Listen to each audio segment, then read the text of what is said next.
राधे राधे महाराज जी। महाराज जी, हम कैसे समझ सकते हैं कि जीवन में ये जीवन हमारा अंतिम जन्म है? जब पेट भर जाता है तो पड़ोसी से नहीं पूछना पड़ता, अपने आप अनुभव हो जाता है कि हम छक गए। ऐसे ही जब भगवत प्राप्ति हो जाती है तो किसी से प्रमाण नहीं लेना पड़ता और अपने को पता चल जाता है कि अब मेरा काम हो गया, मैं जन्म मरण से मुक्त हो गया। उसके कुछ बाहरी लक्षण हैं: निर्माण अमोहा, जित संग दोषा, अध्यात्म नित्या, विनिवृत्त कामा, द्वंद्वैर विमुक्ता, सुख दुख संगई, गच्छन्त मूढ़ा पदमव्ययम तत्।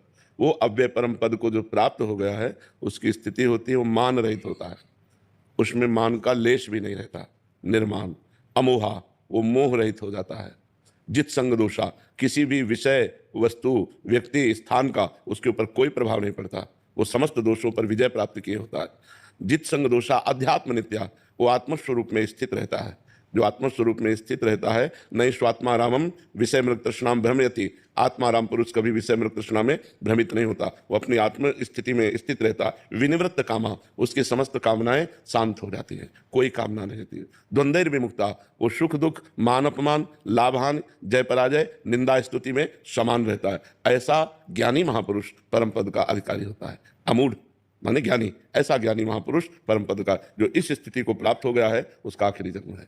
अब उसका जन्म नहीं होगा, क्योंकि जन्म कर्म परंपरा से होती है और उसकी कर्म परंपरा विध्वंस हो गई है ज्ञान के द्वारा। अब उसका जन्म नहीं होगा। समझ पा रहे हैं आप?